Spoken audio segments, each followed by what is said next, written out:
So, newsflash, just because you're fat doesn't make you more special than the rest of us. Yeah. Hey, that's pretty good.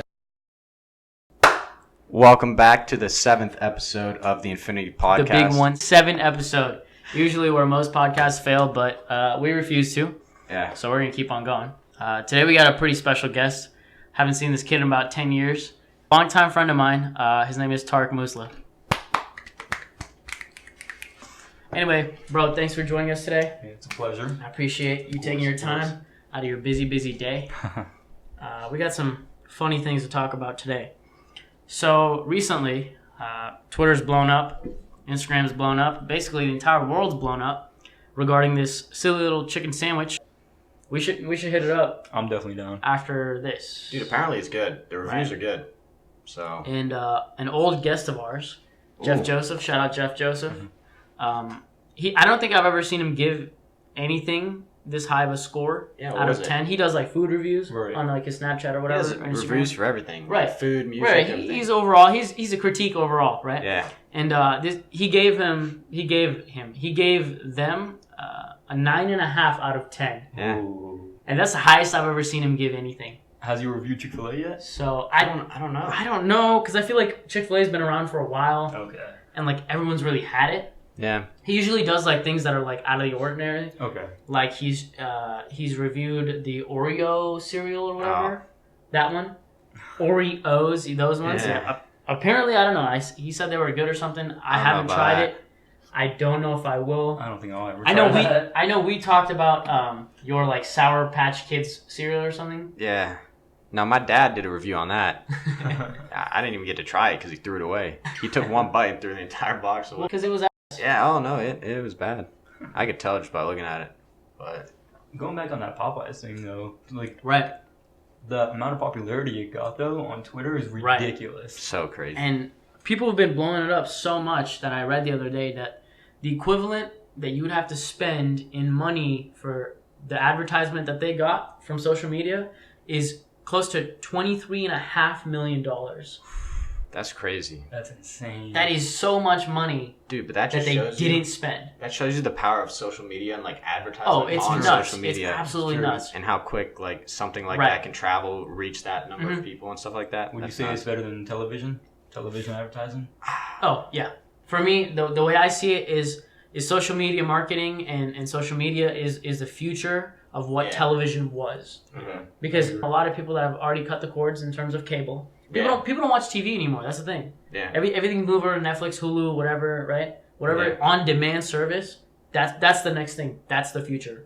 Dude, that's like a major issue with like a lot of these like television companies and things like that is they're running into that issue with everyone cutting cable, and so they're losing a lot of revenue based on that. That's why so many companies are adding a streaming service like Disney Plus just came out, things like that. I think Apple has one coming out soon too. Yeah. Speaking of spreading really quickly, something that not really a lot of people knew about was the Amazon fire. This kid's laughing about the Amazon fire. You're fucked up, man. You're fucked up. You think that's funny? too? No, I don't think it's funny. No, it's actually terrible. And apparently it was intentional, which is the worst part. Oh, I didn't know that. So the Brazilian government or whatever was trying to get the farmers to give up their land in compensation for money. Right. Like money would be the compensation. And the farmers are not having it, so what they did was they just set it on fire thinking that they could control it, and then it got so out of hand that they couldn't control it anymore.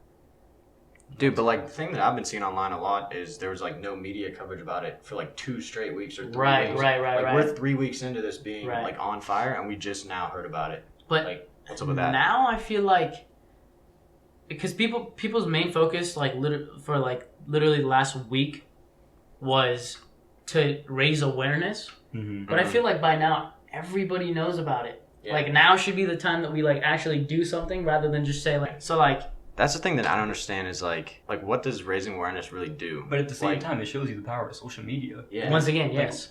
Like you just said. Yeah. Nobody heard about it on TV, no media coverage or anything until we started hearing about it on social media. And honestly, I hadn't even known about it till 4 days ago. Yeah. Until I saw it on Twitter or Reddit or wherever. So. See, but like for me, awareness only really matters if you have action that follows that awareness, right? And with this, I haven't really seen any action that has resulted from well, here's the thing, though.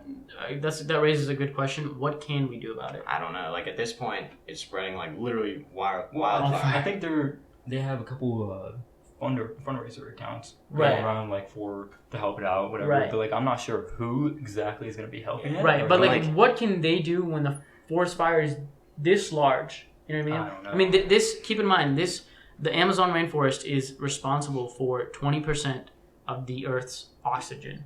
You know what I mean? It's home to thousands and hundreds of thousands of like species. Yeah, I think it actually has 1 million species. Yeah. It's nuts. Yeah. That's crazy. Imagine 1 million different things existing in one place. Yeah. And it's now being just burned to the ground. It's crazy. Right. It seems sad. So I feel like like a lot of we get into like climate change and everything, but this one we might actually if we screw this one up, we might actually be done for. Yeah. So moving on from that, this new trend that I saw on Twitter. To continue our segment from like the first couple episodes, why is this trending? Why? So what I saw trending was people that wear the larger sizes of clothing, right? Were getting outraged that girls were buying clothes that didn't fit them. So double XL, XL, triple XL, whatever. Plus size. Right, plus sizes, right. And cutting them and tailoring them to make it fit.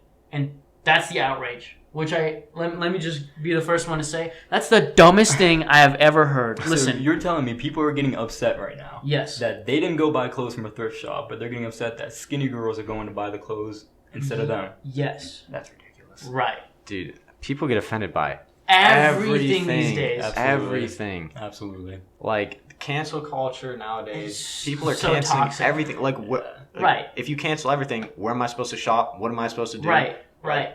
Every single day something gets canceled. So let me be the first person to say that as someone who's been on the opposite side of that spectrum in terms of weight, I'll say neither extremes are okay. But I'm not going to sit here and advocate and be like, yeah, being fat is okay. If you can't control it, that's one thing. But I'm not going to sit here and be like, yeah, dude, if you're fat, feel good in your own body. You good? Here's the thing. At the end of the day, the only reason I would want somebody that's either very, very severely underweight or overweight to be normal is because I'd want you to live, right? People get so offended nowadays. They're like, oh my God, you can't tell me I'm fat. But it's like, dude, you're pushing 300 pounds. You're 5'3", right? You haven't gotten out of bed in 6 days. You pissed your bed the last 6 weeks. Dude, no, I saw something that doctors, like actual like clinicians, are not able to like sometimes tell like their patient that they're overweight because that would offend the patient. It's like this is my God. People don't want to hear it. That's what it is. Dude, like, but at the end of the day, like it's not healthy, and the doctor who's like trained in medicine is trying to tell you like do something about it. Right. Yeah, exactly. And I don't know, it just makes no sense. Like I said, people just don't want to hear it. That's why they get offended by it. They'd rather not. People are offended by everything nowadays, which really it irks me in a different kind of way. It's like you don't have to be so soft about it. I understand that there's things that you don't want to hear or whatever.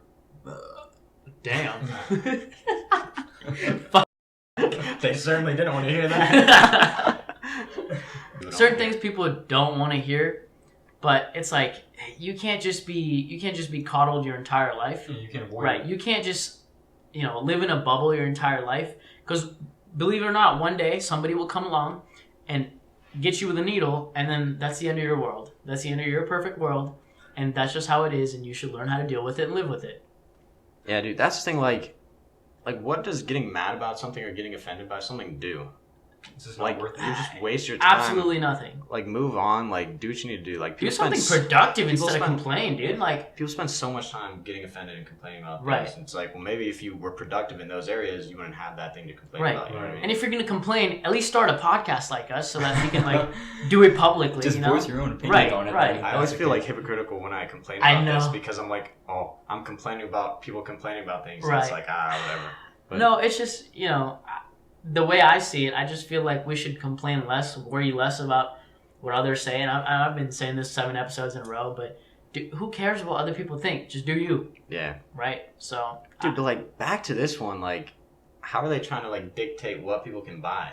That boggles my mind. If you get offended that people are buying clothes and spending money, you know, putting money into circulation, whatever, you have an illness. I don't know what better way to put it. Dude, but no, like the thing I saw, like for the other the other side's argument is that it's harder to find like plus size clothing, mm-hmm. and like especially in like thrift stores and like lesser quality stores, I guess. Right. But from my experience, it's been the opposite. Like, it's been the exact opposite. Like you and I, pretty small dudes. Yeah. Like, I mean, it's probably different for like guys and girls, but I've like, when I was a kid, I had to go shopping with my mom and stuff like that, and she's also pretty small, and like it's difficult to find clothes for her, difficult to find clothes for me. Right. So I feel like it's the opposite. Like it's so much harder. Like every time something's on sale, I try to go find it. All they have left is XL, double XL. Yep. Everyone takes a smaller size. Yeah. So, newsflash: just because you're fat doesn't make you more special than the rest of us. Yeah, dude. If anything, they're buying the small people's clothes. Right. Like, we have none left over by the time we get there. Dude, that's why, like, I'm looking so small right now. I'm not actually this small. Yeah. It's just this shirt's a double XL, so that's why it makes me look small. Like, if I was wearing my actual size, I'd be out here mine? This is a kid's large, so, like, I'm straight. Nah, it's not. Dude, that's the move, though, when buying clothes. Kids' clothes so much cheaper. Like, some clothes I can fit into, like, kids' XL clothes rather than buying adult small. Too. Yeah. Yeah, it makes sense why a lot of girls go and like buy like kids' shoes. But it's like, you know, the trend for girls nowadays, I guess, is to buy these extra large clothes. And I don't see the problem because they're paying for it. Right. It's not like they're stealing it. Well, here's the thing. They're also not taking it and like wearing it as if like, oh, look, like I want to be fat. Like they're not wearing it to like be artistic. Right. Like, they're changing it up. Right. Like it has. And the trend is to like get bigger clothes and make it into a different outfit, right? Exactly. Like if they have the creativity and they're paying for it, I don't see a problem with it. Yeah, No, I don't know. problem. Right. But then again, I'm not on that side. Yeah. I'm on the exact opposite side, where I can't find clothes that fit me. Yeah. Because it's, you know, I'm apparently too small. Dude, maybe the issue is there's just not enough clothes in general, and these clothing companies need to start making some more clothes. Right. So what's up with that? Macy's?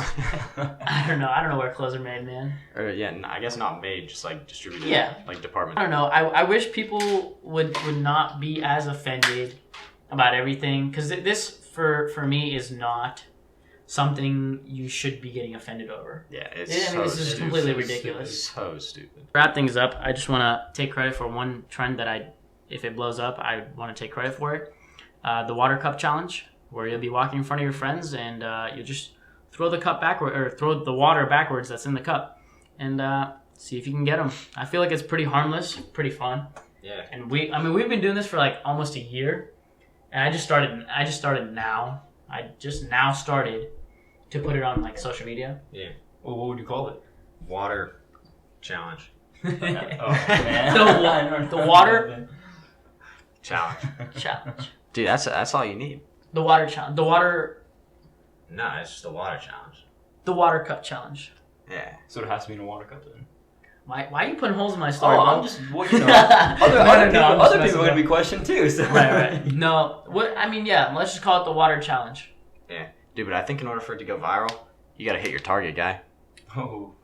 What's my target? I think my target audience. No. I am trying to get my target audience. No, like the target. Listen, guys, I may have missed the past couple of days of doing my own challenge. In fact, somehow you hit me, and I was in front of you. Doesn't make any sense. It broke the laws of physics, like the one time. Dude, should we get into that? I don't even know if we have time to get into that. Dude, all right, we'll get into it quickly. We'll get into it on the audio. Yeah. So, anyway, thank you for tuning in to the 7th episode of the Infinity Podcast. I hope you guys enjoyed the episode. Make sure to like, subscribe, comment, and share with your friends and your moms and your grandmas and everybody else. But you can listen to us on iTunes, Spotify, SoundCloud, and you can watch and listen on YouTube. New episodes every Sunday, so we'll be back next Sunday with another episode. This has been the Infinity Podcast. This is my co-host, Sammy Cerise. I'm Abhijit Karawada. This is our guest, Tarek Musla. Show him some love. It's a pleasure. His links will be in the description, so make sure you go follow him. Anyway, we'll see you guys next week.